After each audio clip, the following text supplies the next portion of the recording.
अस्सलामुअलैकुम। उम्मीद है आप सब खैरियत से होंगे। तो आज का हमारा टॉपिक है माइटोकॉन्ड्रिया। माइटोकॉन्ड्रिया क्या है, इसका स्ट्रक्चर क्या है, इसका फंक्शन क्या है, आज हम इधर पढ़ेंगे।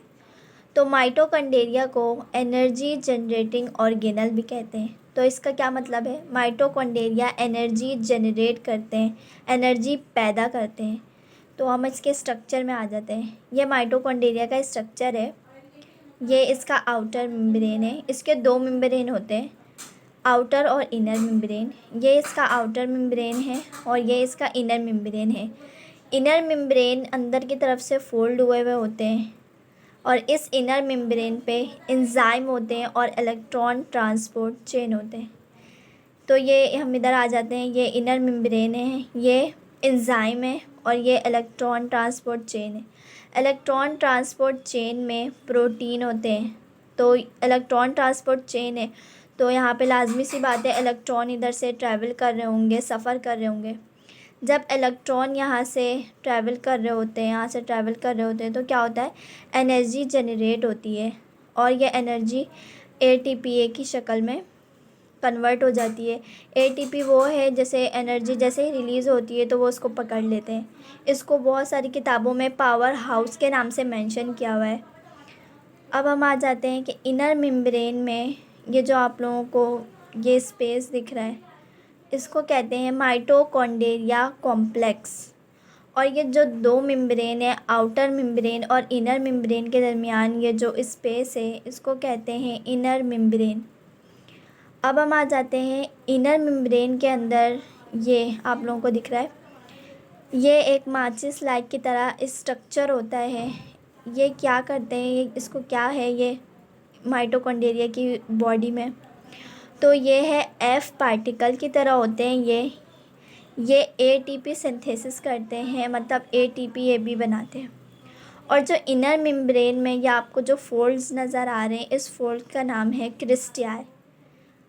अब हम आ जाते हैं कि हमारे जो इनर मेम्ब्रेन है उसमें क्या क्या चीज़ें, तो उसमें है हमारा डीएनए एंड राइबोसोम। अगर हम नॉर्मली राइबोसोम की बात करें तो हमारा जो राइबोसोम होता है वो 60S होता है, 40S होता है छोटा वाला, बड़ा वाला 60S होता है। अगर हम माइटोकॉन्ड्रिया के राइबोसोम की बात करें तो इसमें है 55S। ये हमारे उससे मतलब कि हमारे दूसरे वाले राइबोसोम से छोटा है। तो आप लोगों को पता है राइबोसोम का क्या काम होता है, राइबोसोम क्या करते हैं? राइबोसोम का काम होता है प्रोटीन सिंथेसाइज करना, मतलब प्रोटीन बनाना। ये प्रोटीन बनाते तो हैं लेकिन ये इतना प्रोटीन नहीं बनाते जितना कि माइटोकॉन्ड्रिया को ज़रूरत होती है।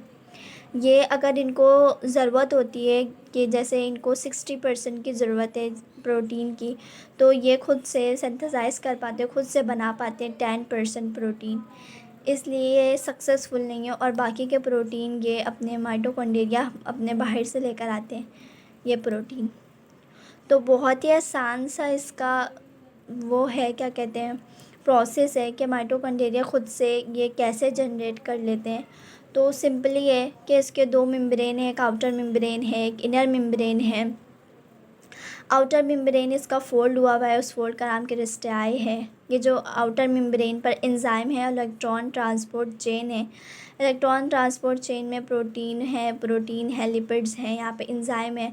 तो ये इलेक्ट्रॉन प्रोटीन से सफ़र कर रहे होते हैं, उस दौरान यहाँ से एनर्जी जनरेट हो रही होती है और इस एनर्जी को पकड़ रहा होता है एटीपी। तो इसको हम दूसरे बुक में, बहुत सारे बुक में मेंशन किया हुआ है इसको पावर हाउस के नाम से।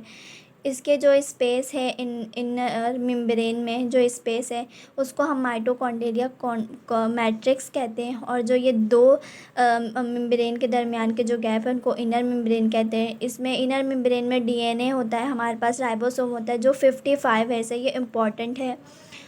और ये क्या करते हैं, खुद से प्रोटीन बनाते हैं, सेल्फ रेप्लिकेशन करते हैं, लेकिन ये इतनी प्रोटीन नहीं बना पाते जितनी माइटोकॉन्ड्रिया को ज़रूरत होती है। ये अपने ज़रूरत के हिसाब से प्रोटीन नहीं बना पाते। तो अगर इनको 50-60% की ज़रूरत होती है तो ये सिर्फ 10% ही प्रोटीन बना सकते हैं। ये बिल्कुल माइटोकॉन्ड्रिया बिल्कुल हमारी सेल मेम्ब्रेन की तरह होता है। नॉर्मली जो हम कहते हैं राइबोसोम, हम की बात करें तो राइबोसोम हमारे इंडोप्लाज्मिक रेटिकुलम में होते हैं और हमारे साइटोप्लाज्म में होते हैं। लेकिन हमें इससे पहले ये नहीं पता था, इस टॉपिक से पहले, कि राइबोसोम हमारे माइटोकॉन्ड्रिया में भी होते हैं। अब हम आ जाते हैं कि ये जो माइटोकॉन्ड्रिया हैं ये किस तरीके से क्या कहते हैं, एनर्जी जनरेट कर रहे हैं, कौन सा प्रोसेस कर रहे हैं, इन्हें एनर्जी जनरेट करने के लिए क्या चीज़ें चाहिए। तो हम अभी देखते हैं कि इनको क्या क्या चीज़ें चाहिए होती हैं, कौन सा केमिकल रिएक्शन चल रहा है जो ऐसे ये क्या कहते हैं एनर्जी जनरेट हो रही है और ये हमारे सेल यूज़ कर रहे हैं, माइटोकॉन्ड्रिया यूज़ कर रहा है। हमारे जो माइटोकॉन्ड्रिया होता है उसमें सेलुलर रेस्पिरेशन चल रहा होता है। ये एक केमिकल रिएक्शन है। माइटोकॉन्ड्रिया में जो ग्लूकोज होते हैं उसको बहुत सारे प्रोसेस से गुजारने के बाद उसको कन्वर्ट किया जाता है कार्बन डाइऑक्साइड एंड वाटर में।